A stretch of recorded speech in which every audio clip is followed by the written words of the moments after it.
네, 시청자 여러분 안녕하십니까? 박정우입니다. 박정우의 핫스팟 금요일 순서 시작하겠습니다.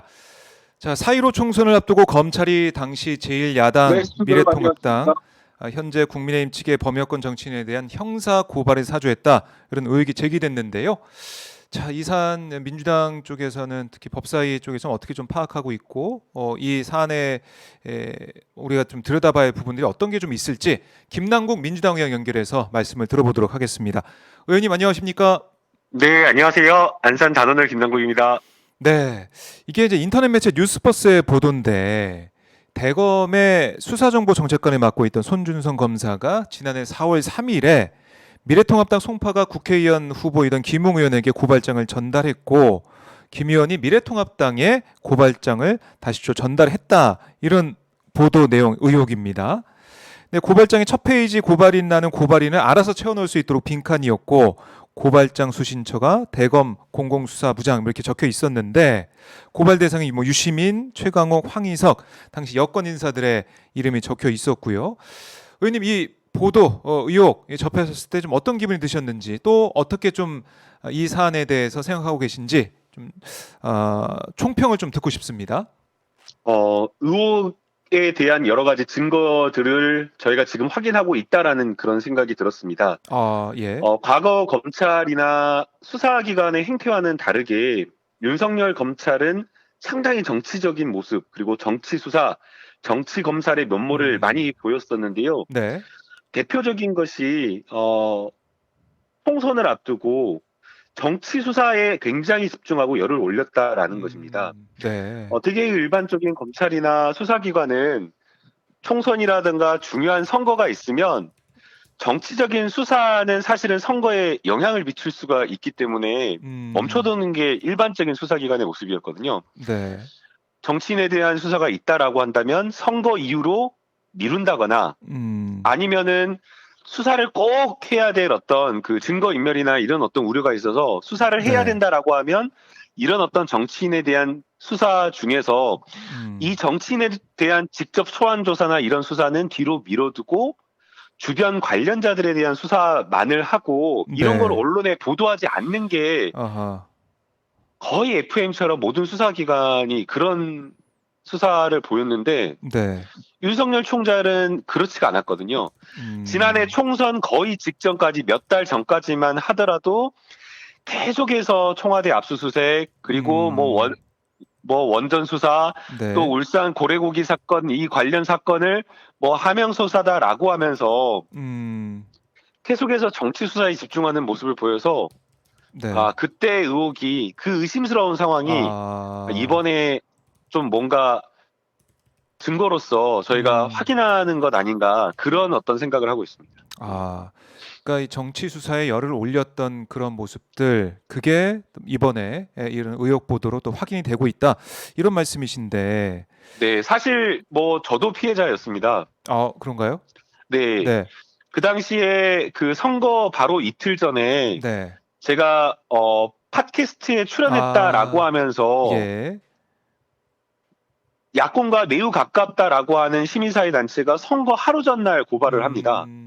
네. 근데 저희 일반적으로요, 고소 고발하면 수사 착수 자체가 그렇게 빠르게 되지 않거든요. 음.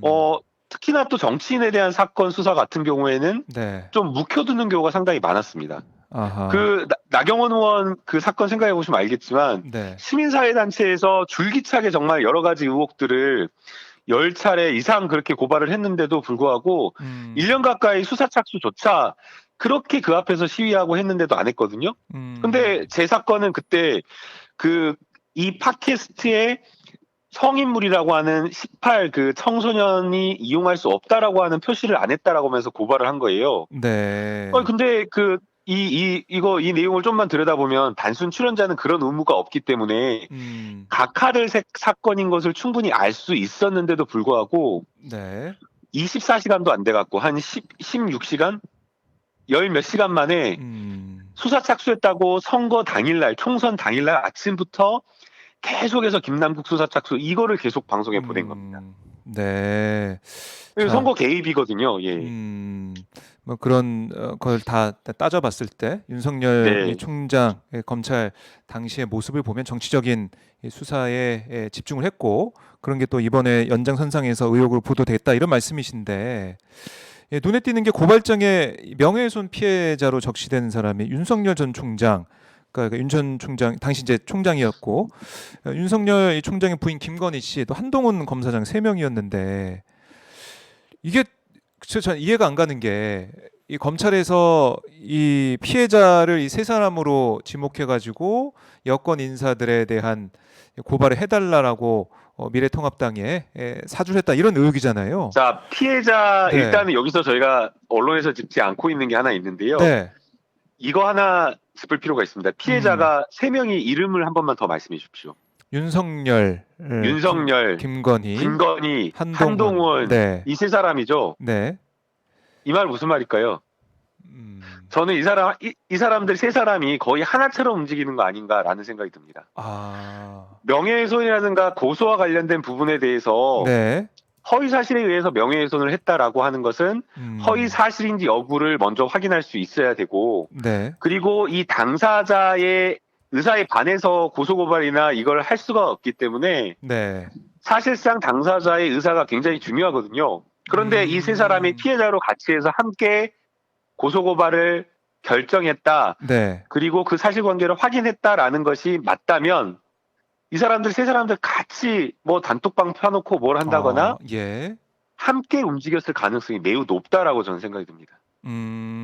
세 사람이 이렇게 피해자로 적시된 이런 모습, 뭐 하나처럼 움직이는 그런 증거가 아니냐 이런 말씀이신데 지금 보면은 윤석열 전 총장 뭐 본인 입으로 직접 입장은 내놓지는 않았습니다. 않았는데 아마 예상되는 제 이제 감으로는 이거는 뭐 또 정치 공작이다. 나는 모르는 일이었다. 이렇게 해명할 가능성이 높아요. 이런 해명이 나온다면은 의원님은 좀 어떻게 좀 평가를 하실 것 같아요? 손바닥으로 하늘을 가리는 일이라고 생각이 들고요. 지금 당장 즉시 사퇴를 해야 된다라고 저는 생각이 듭니다.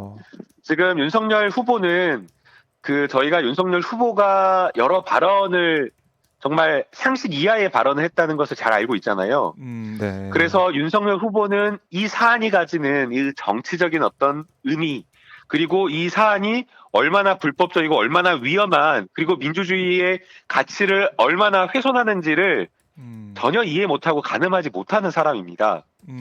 그래서 제발 주변에 적어도 윤석열에 직접 조언해 줄 수 있고, 그리고 이 사안의 네. 본질을 본질을 정확하게 명확하게 이해하고 파악하는 참모가 있다면 지금 당장 사과하고 국민에게 사과하고 사퇴하라라고 그걸 권하는 게 맞다라고 생각이 듭니다. 아니 윤 전 총장 입장에서는 아니 이건 내가 모르고 내가 시킨 것도 아니고 내가 알지도 못했던 그런 일인데 왜 나를 걸고 넘어지냐 뭐 이렇게 억울하다는 식으로 아마 해명하고 입장을 내놓을 수도 있고 어제 이제 캠프에서 나오는 걸 보니까 정치 공작이다 뭐 이런 취지의 주장하면서 언론사에 대한 법적 대응 얘기도 좀 하고 있거든요. 저는 이제 이런 어떤 내용에 대해서 사실관계가 하나씩 확인이 될 거라고 생각이 되고요. 네. 과거의 정치인들이나 여러 사건이 터지면 전달한 사람들이 중간에 알아서 한 거다라는 식으로 네, 몰랐다라고 하면서 꼬리 자르는 모습들을 보여왔었는데요. 네. 저는 그게 안 될 거라고 저는 생각이 듭니다. 지금 그리고 드러난 사실만 하더라도 네. 지금 이 대검 정보정책기획관이라고 하는 자리는 네. 사실상 윤석열 검찰총장의 수족이라고 할 정도로 최측근 중에 최측근의 자리입니다. 그리고 그 사람이 이 수사정보정책관이 전달했다고 하는 그 자료는 일반적인 어떤 검찰의 어떤 공적 영역에 있는 사안이 아니라 네. 아주 사사로운 영역에 있는 사건이고, 그리고 그게 또 전달된 것이 정보를 전달한 것도 아니고 네. 아예 고발장 자체를 생성해가지고 이걸 전달했다라고 하는 것이 지금 거의 사실로 지금 확인되고 드러났기 때문에 네. 얼렁뚱땅 꼬리 자르고 절대 넘어갈 수 있는 문제가 아니라고 저는 생각이 듭니다. 예. 이게 사실 보면 김건희 씨가 이제 피해자로 돼 있는데 그런 생각도 들더라고요. 그러니까 윤석열 전 총장, 당시 총장한테 아무 얘기 없이 김건희 씨의 그 피해 내용을 듣고 그거를 이렇게 쓸 수가 있었는지, 이 피해자로 이렇게 할 수가 있었는지 그런 뭐 의구심, 그런 의혹도 계속 좀 제기가 되고 있는 부분인데, 그러니까 윤 전 총장이 알 수밖에 없었을 것이다. 수족의 그런 행동도 그렇고. 그러니까 이거 윤 전 총장이 허락을 하거나 어떤 지시나 이런 게 없이는 할 수가 없는 일이다. 뭐 이런 말씀이시네요. 네, 그 박종호 기자님께서 정확하게 짚어주셨는데요. 네. 바로 그 점이라고 저는 생각이 됩니다. 음, 직접 관여 여부를 확인할 수는 없지만 네. 간접적으로 그럴 거다라고 추정할 수 있는 사실들을 저희가 여러 군데에서 확인할 수가 있는데요. 중요한 것은 고발장 내용이라고 보입니다. 네.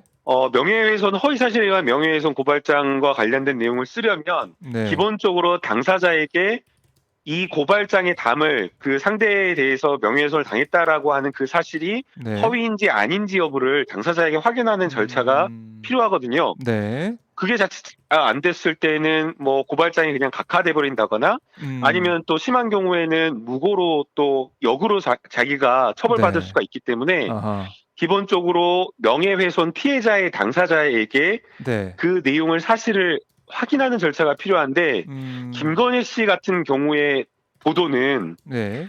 그 고발장 내용은 보도된 것 이외의 여러 사사로운 아주 개인적인 영역에 있는 것들이 많았기 때문에 네. 그러한 것들을 봤을 때 결국에는 상의하고 김건희 씨와 상의하고 한 거 아니냐라는 그런 추정을 할 수밖에 없고요. 네. 그리고 이 고발장을 작성했던 사람이 결국 검찰 내부의 누군가로 생각이 되기 때문에 그러면 검찰 내부의 누군가가 김건희를 직접 알 가능성은 거의 낮잖아요. 네. 그러면 윤석열 총장을 통해서 그리고 윤석열 총장이 지시를 받았다거나 윤석열 총장을 통해서 윤석열 총장의 사모인 김건희 씨와 소통했을 가능성이 높기 때문에 이러한 어떤 여러 가지 의혹과 정황을 생각해 보면 네. 이 고발장을 작성했고 그리고 고발장을 작성했을 때 그리고 이 고발장을 전달하는 과정에서 윤석열 총장이 관여한 것이 아니냐라는 그런 어떤 상당한 개연성이 있다라고 평가할 수 있는 거죠. 이게 뭐 객관적인 증거나 정확한 증거가 아직 나오진 않았지만 이게 뭐 이제 김남국 의원도 변호사시고 법률적으로 다 아시니까 이걸 이렇게 고발장을 접수하고 하기 위해서는 당사자 확인이 필요한데 그걸 윤 전 총장 모르게 할 수가 있겠느냐, 그런 뭐 합리적인 의심을 할 수밖에 없다는 거네요. 네, 맞습니다. 예. 관여할 수밖에 없는 그런 부분이 있다는 거고, 그리고 이제 접수처가 대검 공공수사부장 뭐 이렇게 돼 있던데 이것도 좀 어떤 의미가 있는 건가요? 이게 접수처를 이게 정해 놓는 거잖아요, 사실은. 그러니까 그 접수처를 정해 놓은 것도 네. 아주 그 의도가 뻔히 보이는 거죠. 그렇게 고발을 해주면 그 고발장을 가지고 네.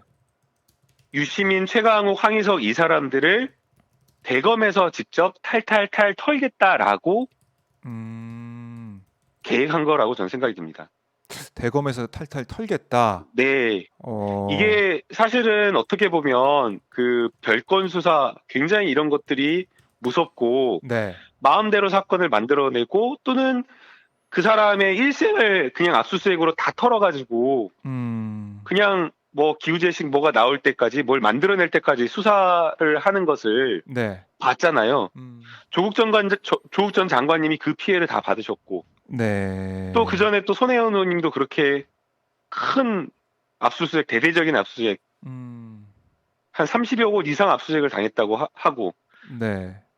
그런 어떤 수사를 하려고 회책했던 것 아닌가, 네. 그런 강한 의심이 됩니다.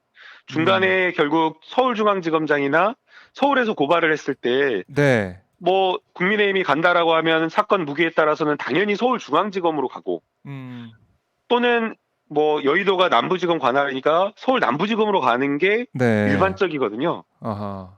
근데 그렇죠. 그거를 서울중앙지검이나 여기 서울 남부지검 관할지검을 뛰어넘고 대검, 원래 대검은 고발도 안 해요, 사람들이 대검에 가서. 아.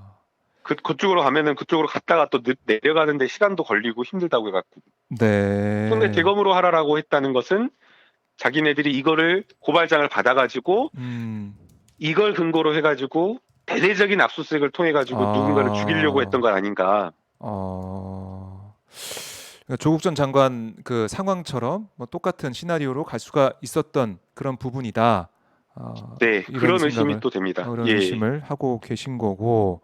자, 그러면은 이 문제 모르겠습니다. 객관적인 증거가 좀 얼마나 남아 있고 또 대검 지금 뭐 감찰 진상조사와 그걸 또 그 이후에 이제 감찰도 있을 것 같긴 한데 그걸 통해서 얼마나 진실에 좀 접근할 수 있을지 이런 또 생각도 들거든요. 진실을 밝힐 수 있을까?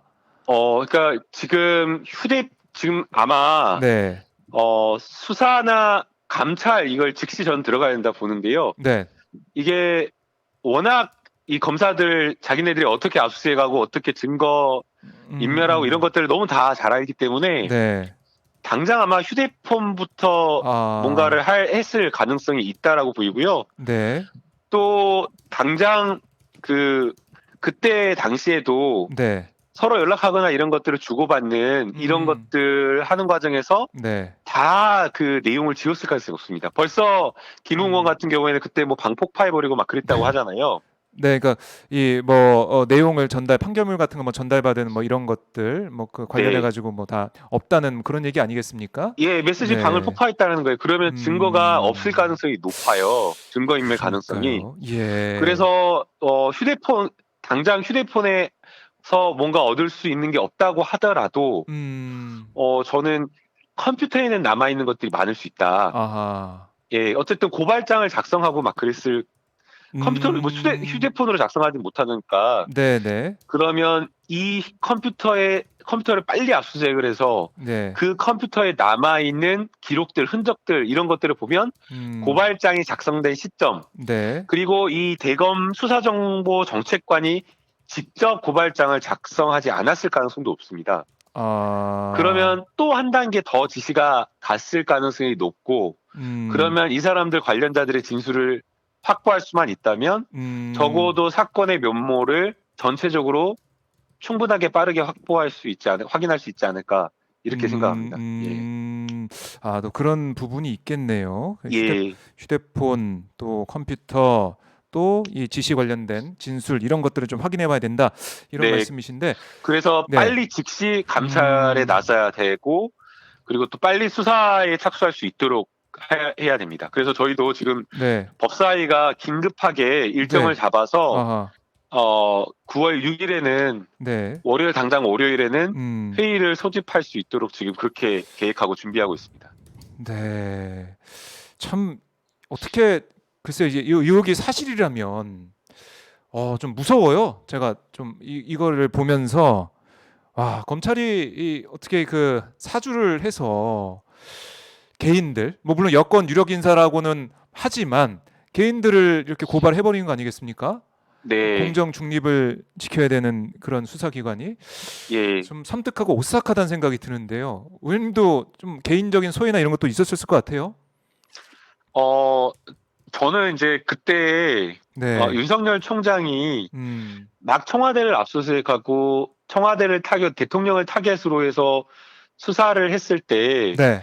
그리고 집권 여당에 대해서만 정치적 수사를 막 감행했었거든요. 근데 이제 음. 그게 결국에는 총선에서 민주당의 과반이나 음. 민주당이 불리하려는 여론 지형을 이렇게 만들려고 했던 것이 아닌가라는 생각이 아. 들어요. 네. 음. 그게 다 연결돼 그리고 있다. 네. 네, 그러면서 본인의 어떤 그런 수사를 통한 정치 개입, 그 힘을 굉장히 어, 그런 쪽에 힘을 쏟았던 것으로 보이는데 네. 그러나 이게 그런 어떤 권력자들, 그런 어떤 협작군들의 계획대로 흘러가지 않았다라는 생각이 듭니다. 참 음. 다행이고 네. 정말 무섭고 소름 끼칠 정도로 심각하다라고 보입니다. 네. 자, 이 사안 어떻게 되는지 좀 다음 주에 법사위가 소집이 되고 하면 그 내용도 제가 의원님께 들어보도록 하고요. 자, 이 끝으로 그 수술실 CCTV 설치법 이게 드디어 통과가 됐습니다. 네, 네. 저는 정말 꿈인지 생신지 이런 생각이 들 정도로 네. 예, 소유지 CCTV 설치 의무화 법안이 통과될 줄 몰랐습니다. 이게 어. 제가 이 법안을 발의하고 네. 이 법안이 꼭 필요하다라고 생각이 들어서 이게 보통은 그 법안 발의하고 친전을 의원님들한테 이렇게 돌리는 경우가 있거든요. 네네. 예, 근데 이제 보통 친전을 사서함에 이렇게 꽂아두거든요. 예, 그 사서함에 꽂아두거나 아니면은 이제 인턴 막내 비서님이 이제 각 의원실로 몇 명 의원실들에게만 돌리는데 네. 그때는 제가 너무 중요하고 소중한 법안이다라는 생각이 들어서 음. 제가 직접 각 의원실을 돌면서 예, 예. 뭐 여당 야당 의원님들 상관없이 각 의원실을 돌면서 네. 친전을 직접 전달하고 이 수시 CCTV 설치 의무화 법안 꼭 통과해야 된다라는 걸 호소를 했었거든요. 예, 근데 국회 뭐 잘 아시겠지만 야당의 여러 개혁 법안에 대한 반대가 굉장히 세고 네. 또 당시 그 의협의 뭐 집행부나 뭐 여러 의사들의 반대가 굉장히 강해서 사실은 이게 통과될까라는 그런 생각이 많이 들었습니다. 아. 예. 근데 이게 결국 그랬는데 네. 예, 결국 이게 통과가 되어서 정말 너무나 진짜 너무 감동적이고 또 이게 사실은 이걸 통과시켜 준 게 국민들이거든요. 예, 그 여론이 네. 국민 여론이 없으면 절대 안 됩니다. 그래서 예, 국민들께 이 법안을 지지해 주시고 꼭 통과시켜야 된다라고 힘을 주신 국민 여러분께 다시 한번 감사드립니다. 네. 네, 알겠습니다. 오늘 이 정도로 들어보고요. 다음 주 뭐 상황이 어떻게 진행되는지 다시 연결해서 말씀을 계속 들어보도록 하겠습니다. 자, 의원님 오늘 말씀 잘 들었습니다. 네, 오늘 금요일인데요. 또 행복한 하루 되시고 또 저희는 법사위가 검찰을 관할하는 상임이기 때문에 네, 이 사안 철저하게 파헤치도록 하겠습니다. 네, 알겠습니다. 고맙습니다. 네, 감사합니다. 좋은 하루 네, 되세요. 네. 자, 김남국 민주당 의원 연결해서 말씀을 들어봤습니다. 윤석열 이 총장 당시 고발 사주 의혹 쟁점에 대해서 좀 들어봤는데 뭐 제가 앞서서 말씀을 드렸지만 어떻게 이런 일이 있을 수 있을까? 너무나 충격적이다라는 그 말밖에 안 나오는 상황이죠. 검찰이 피해자를 보면 당시 검찰총장의 부인 그리고 검찰총장과 함께 한 배를 타고 있다는 한동훈 검사장 이게 세 사람이 적시가 돼 있고 누굴 고발해야 되는지 이름이 저기 유시민, 최강욱, 황희석 뭐 등등 언론사 관계자 해가지고 다 적혀 있었고 그 누가 고발하는지는 빈칸으로 왔다는 거 아니겠습니까? 그게 미래통합당에 전달이 됐고 김홍현 같은 경우는 어제 뉴스버스 얘기할 때는 전달됐다라고 얘기했죠. 전달만 했다. 뭐 이렇게 했다가 나중에는 뭐 제보가 너무 많이 쏟아져 가지고 뭐 알 수가 없다 이런 얘기 했는데 그 당시에 김홍현 같은 경우는 서울 송파가 후보였어요. 네. 후보인데 뭐 의원실로 제보가 많이 들었다.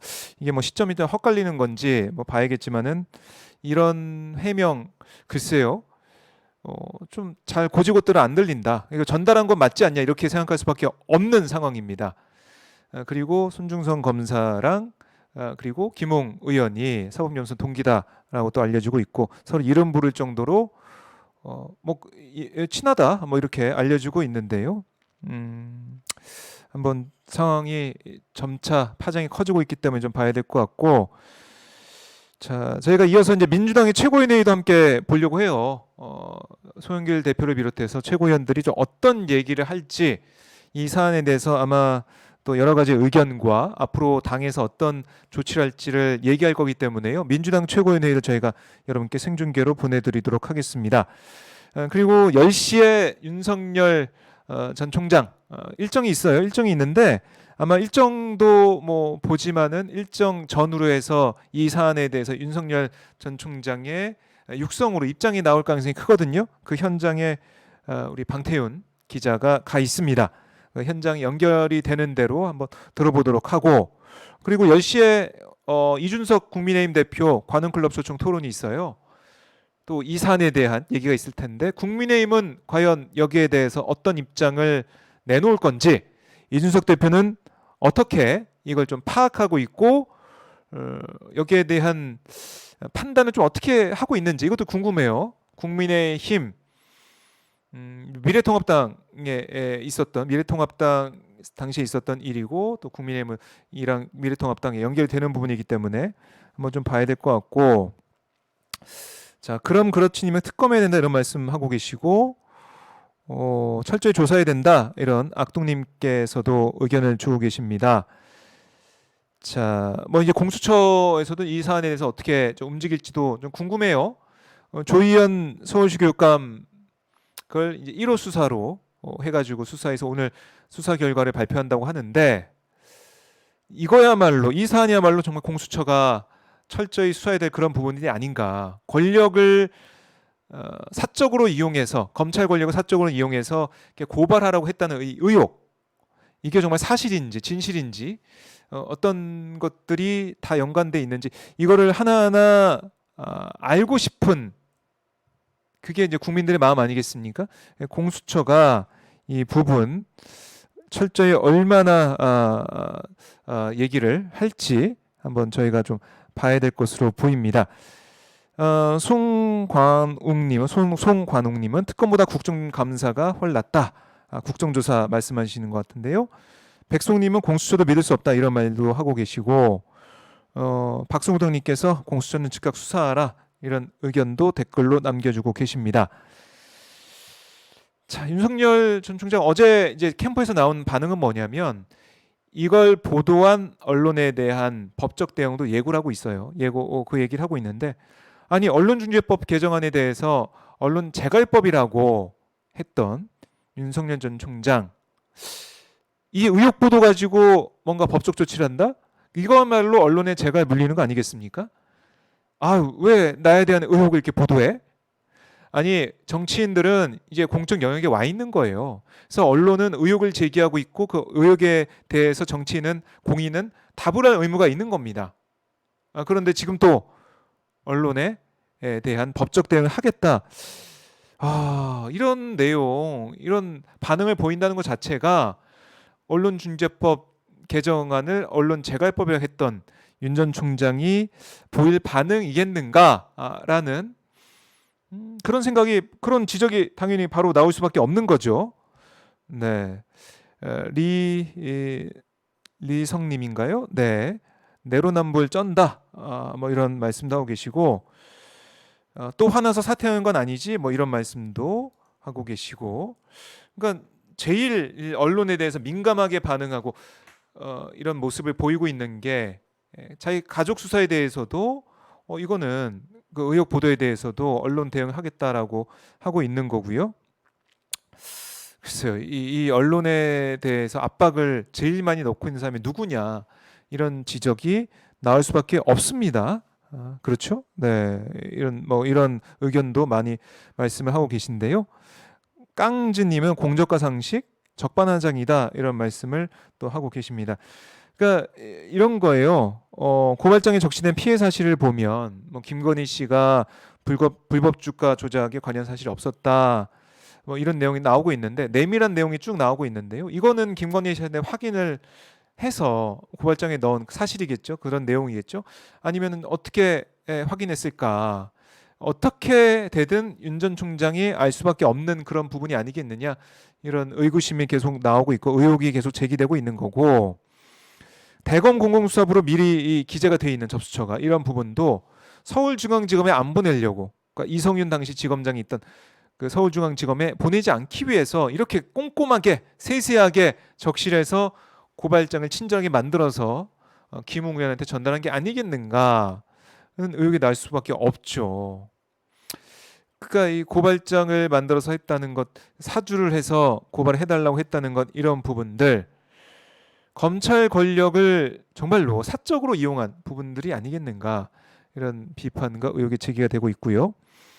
뭐 지금 이 순간에도 사실 뭐 검찰 쪽에 관련된 사람들의 휴대전화는 어떻게 만져지고 있을지 모를 일입니다.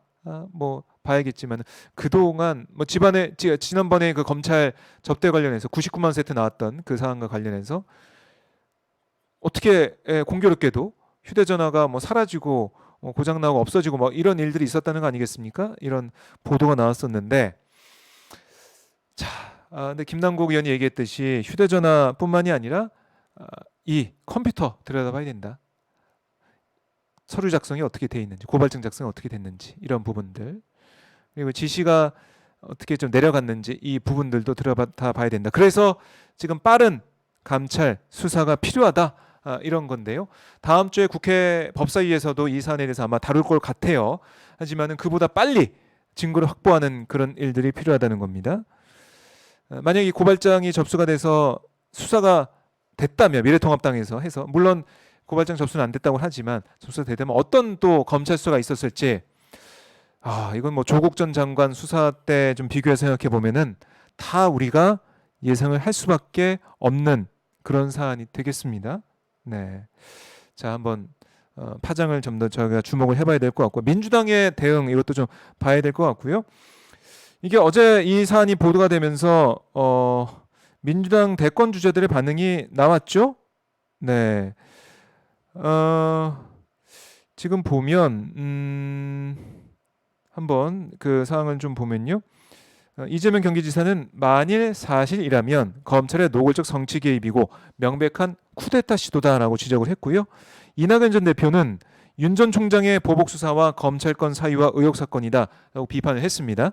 추미애 전 법무부 장관 이렇게 얘기했어요. 사실이라면 이는 명백한 윤석열 정치 공작 게이트다라고 지적을 했고, 최강욱 열린민주당 대표는 윤 전 총장을 향해서 공작 정치에 대한 진상 규명에 응하라라고 요구를 하고 있는 상황입니다. 그리고 홍준표 의원 같은 경우도 이게 검찰총장 양해 없이 가능했겠냐, 총장이 양해하지 않았다면 그것도 좀 어불성설이다, 윤 후보가 직접 밝혀야 될 문제다라고 꼬집었습니다. 자, 이 윤석열 전 총장의 반응은 좀 예상이 돼요. 몰랐다, 뭐 그렇게 얘기를 하겠죠. 근데 지금 공정과 정의를 앞세워서 대권 도전하고 있는 윤 전 총장, 뭐 이 공정과 정의를 앞세운 그게 정말 진심이 맞다면 진상조사에 좀 적극적으로 협조를 해야겠죠. 윤 전 총장이 열심히 이 사안 밝혀야 된다, 이렇게 먼저 적극적으로, 내가 모르는데 어떻게 이런 일이 있었냐, 뭐 이렇게 더 적극적인 모습을 보여야 되는 거 아니겠는가, 이런 생각이 듭니다. 이 사안의 파장이 계속 이어질 수밖에 없을 것 같고요. 진상 규명의 과정 하나하나 따라서 계속해서 여야, 뭐 여당도 그렇고 야당, 국민의힘 내부에서도 이 문제 그냥 윤석열 전 총장의 해명이 맞다 하고 넘어가지는 않을 것 같아요. 상황 더 지켜보도록 하겠습니다. 홍준표 의원이 아마 열심히 이걸 파지 않을까, 국민의힘 내부에서는 이런 생각도 해보게 됩니다.